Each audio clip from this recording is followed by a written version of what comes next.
Oh my god. Okay, vi har Johan. Hvorfor har de ansigter? Hvorfor har terningerne ansigter? Har de ansigter? Det var lidt underligt. Det kom i de der 2 grønne firkanter ansigter. Vi har Johan, som har stjålet Shardis Det har det fint. nøgle. Så nu kan han ikke komme ind i Yugis hoved mere, fordi nu har han ikke nøglen, det var ærgerligt. Han stjal med en magnet. Fordi det kunne han. Så tog han hjem til sin skildpadde, som Admiral Tortoise tog han hjem til, som han havde stjålet fra fremtiden. Eller aliens, jeg ved ikke helt. Pegasus som alien.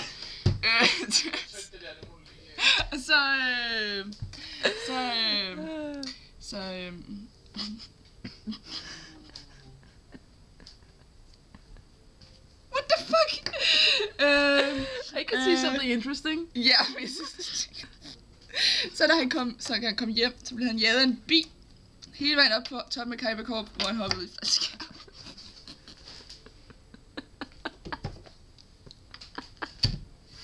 Fordi at ja. I don't know, man. Så god er sikkerheden så i Kyber Corp. Ja. Du kan bare løbe lige op. Så hurtigt kommer du til tops i Kyber Corp. Altså, det er fordi Johan er en regnbue, jo ikke? Ja. Han er jo selvfølgelig også både nøglen og en magnet. Ja, præcis. Han kan alt. Nu er de der... Er det kun alien? Nej, det er magneten, den siger et ansigt. Det kan jeg ikke helt forstå. Det er ikke alien, det er magneten. Det her er et ansigt. Wow. This time I'm gonna do it without dropping any dice. Are you sure? Yes. Great. Okay, du fik alle de gode. Wow. Altså, Johan vil bare så gerne være med derovre. Altså, hvad sker der? Okay, så Johan... Han var ude at gå en sen aften. En attention whore, det er det, han er. Det er mig. Hello, I'm glitter and rainbows. Yay! Okay. Men han kunne ikke helt finde ud af, hvilken vej han skulle gå. Det er jo ikke noget nyt. Det var også sådan lige bue. Altså. En lige bil. Lige bue. Det er meget lige bue, den her. It's a straight arrow. Lige bue. Ja. Great. Og så tænkte han, pis. Røvhulse. Men han var lige ved sådan noget teateret. Do they have that? Nu har de. Okay, awesome. Og Johan, han havde egentlig altid ønsket sådan at være the star. We know. Så han gik ind på det her teater, fordi han fandt ekstra nøglen under måtten til bagdøren. Og da han så kom ind, så var det lidt mørkt, men heldigvis stod der en lommelygte fordi på døren, så han kunne finde kontakten. Og han gik sådan i gang, han var sådan lidt, jeg tror jeg vil lave noget magi. Jeg vil lave et trylleshow. Så nu viser jeg, hvordan jeg tryller Ruby op af hatten. Okay. Men det var altså ikke Ruby, han fik op af hatten. Det var en klam bille. Det var en klam bille. Egyptisk bille. En klam egyptisk bille. Så lige pludselig så han havde fået en eller anden forfærdelig egyptisk forbandelse over sig. Fordi det var i virkeligheden... det var i virkeligheden en Millennium Hat. What? Han havde trukket den op af. Og så kan han lære det.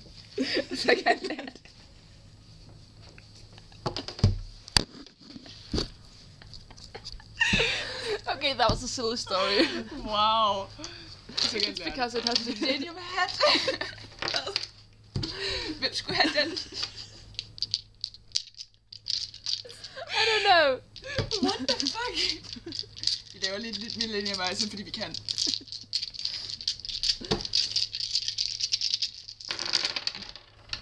For helvede.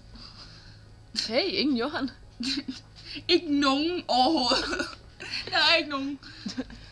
Snak telefon med Mokuba. Shut up, okay. Jamen, hvad har vi?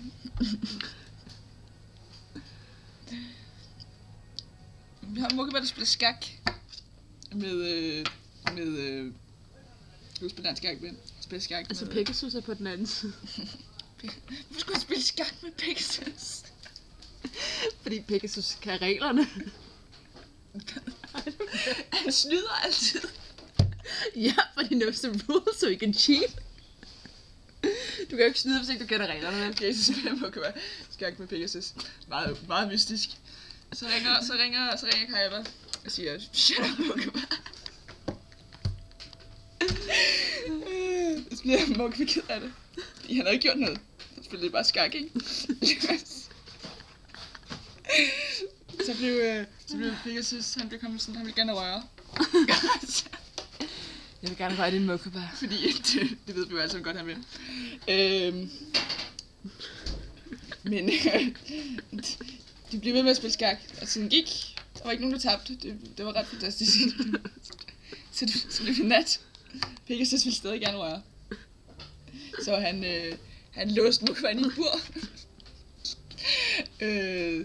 Og rejste ud i verden. Uden et kompas.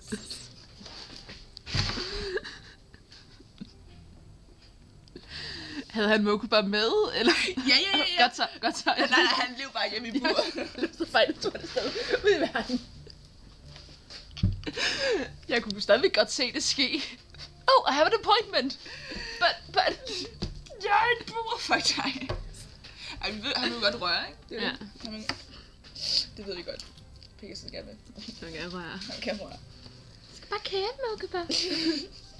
Kage? Jeg skal bare kæle, Mokuba. Nå, okay. Koala. Bare kæle, Mokuba. Skal jeg køre, Mokuba? It's a moki soup, and apparently it's delicious.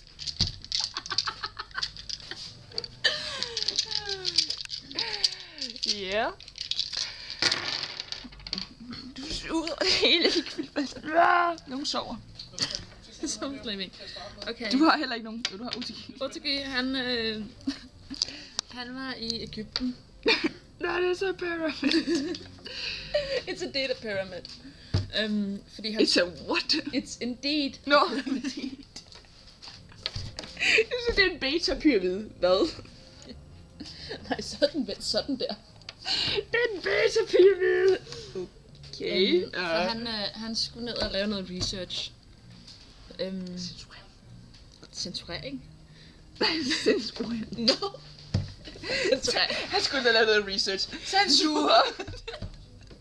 Du vil ikke godt at vide, hvad han skulle researche. Nej. Og faktisk så var det sådan, at han var ude for at lave research i hele verden. Men nu er han ikke i alle verdenshjørner. Og det, som han skulle undersøge i Egypten, det ja, hvad? det var, hvor godt mobilsignalet var. Når nu man var inde i sådan en pyramide, så er det meget rart at vide, at man kan ringe hjem. Og sige, hello, I'm fucked. Det er selvfølgelig også drengen med mange penge, som vi snakker om. Så det... Ja, det er jo nødt til at afdække hele verdens mobilsignal. Det er klart. Men så blev han låst ind i den her pyramide. Oh no, fordi we never saw that coming. Fordi apparently så kan faraoer, de kan ikke lide mobilsignaler. Det vækker dem. Det fungerer ligesom en pacemaker. Okay. Fordi de lå jo og sov, faraoen inde i pyramiden. Da han jo så blev vækket. Han var ikke særlig tilfreds. Så han krydsede en hellig bro.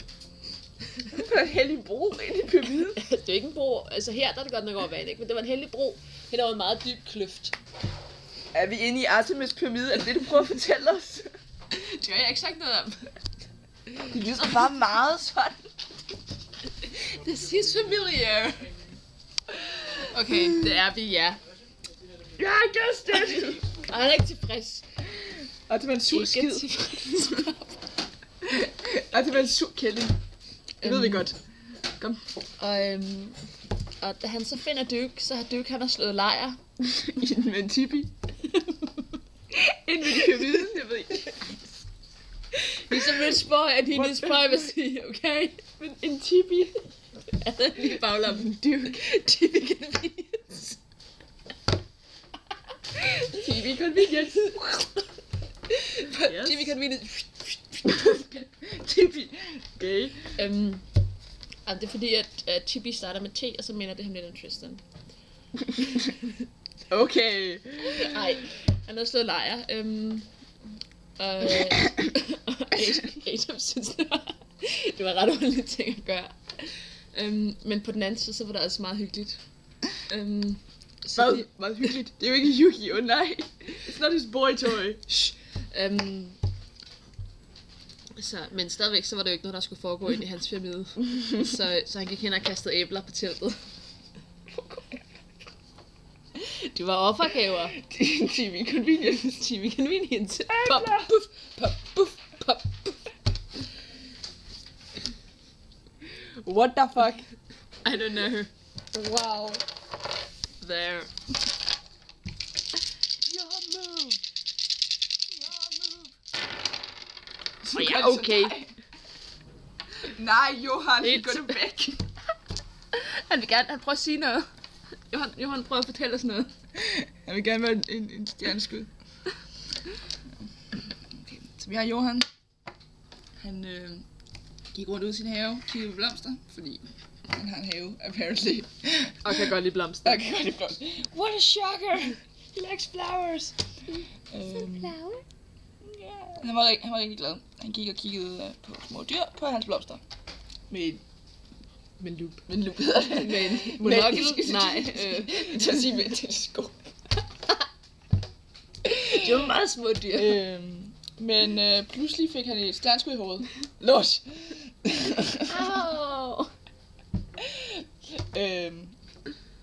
Så han blev nødt til at begynde at gå med stok. Og så en nat, der kunne han så høre nogen tale et meget mærkeligt sprog. Det var ikke et, han havde hørt før. Det kom fra et specielt sted i verden. Jeg vidste overhovedet ikke, hvad det var. Så fandt han ud af, at det var den... hvad det hedder? Native American. Nej, det var... Yeti. Bigfoot. Det var Bigfoot. Jeg synes bare, at den bestod snemand. Nej, det var snemand. Nej, det er ikke det, det hedder. Det var kun det, jeg ville komme på en bestående snemand. Det var godt, at det var en bestående snemand. Det er et nyt sprog, det bestående snemand. Ja. Amazing.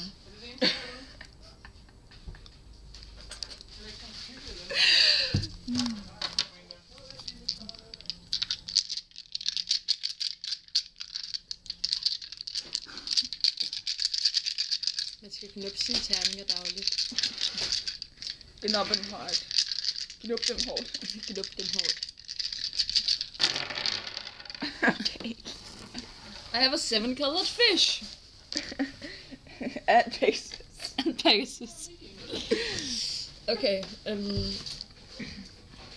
Pegasus, han sad derhjemme. Og han spiste aftensmad. En lækker lille fisk. Måske en lækker lille fisk. En lækker lille fisk. Måske var det en lækker lille laks. Det tror jeg bestemt er. En lækker lille laks. Og det synes han egentlig, det var egentlig meget rart. Jeg synes ikke, den ser særlig glad ud. Jo, det... Okay, det gør den nu. Det var meget rart. Okay. Det var faktisk okay. Faktisk okay. Det var ikke kvalitetslaks, vel? Men det var okay. Det var ikke dyrt nok. Det var ikke dyrt nok. Altså, en eller anden havde købt det til ham på tilbud. Det var ikke tilbud? Lort, det ting, altså. Og så faldt han i søvn. Nede i laksen, eller? Dusch. Nej, altså han var gået ind for at lave regnskaber. Og så var han faldet i søvn. Fordi regnskaber er sådan ret kedelige. Hvorfor laver han dem selv? Hvorfor får han ikke bare nogen til det? Fordi så kan han jo ikke snyde, vel? Ingen røde tal her. But red's a pretty color. Red numbers everywhere. Men nu var det faktisk sådan, at den der laks, den havde indeholdt nogle tungmetaller. Det gør de fleste fisk. Jamen, sådan ekstremt mange. Okay. Altså, den var næsten lavet af kviksølv, den her laks, ikke? Helt flydende. Nej, det var virkelig, virkelig en dårlig laks. Så det betød, at han fik nogle rigtig, rigtig dårlige drømme. Han drømte, at han blev helt gammel og kroget. Så han kunne slet ikke røre mere. Altså han havde sådan helt fået klohænder. Så han kunne slet ikke det der med at røre ved unge fyres delikate skind mere. Det kunne han slet ikke. Nå, no. Og han ønskede, at det hele ville holde op. Slut. Slut. Så finder vi aldrig ud af, om han så også vågnede op og havde kroget hænder, eller det bare var en drøm. Jeg tror, han døde. Og Bakura tog hans øje af. Ja, det ville han døde af. Bakura tog hans øje af. Igen. Han tog det andet øje. Hey! Pis, fuck dig, Bakura. Jeg kræftede altid mine øjne, altså. Fordi virkelig, når Bakura først er det rigtige øje. Ja. That's not the right eye. Fuck's sake. Damn it. Wanker. Give me another eye. Altså, Okay. hvordan får han det ud, egentlig? Han gør sådan her. Det er jo sådan, han får puttet det i hvert fald. Shadi, han går... Ja, det var sådan noget... Don't mind me. Det er super sikker. Shadi, din syge... Whatever, Det er i mand. virkeligheden... Sygehoved. Mary er syg i hovedet. Nej. Shadi er syg i hovedet. Seriously. He's the craziest of them all. Han prøver at slå folk ihjel. Prøver at låse deres hoved op, men... Ja. Altså... Fucking... So weird. Med et keyblade. Med en keyblade. Med en keyblade. Jeg vil gerne se en, der cosplayer Shadi med et keyblade. Det siger sådan.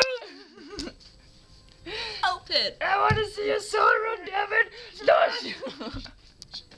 Følg med Asian Egypt keyblade. Du skal sige til, hvis vi er irriterende og ikke må være her, ja. Nej, jeg synes, I er søde. Tak. Yeah. Vil du være med? Og jeg har meget travlt. Okay.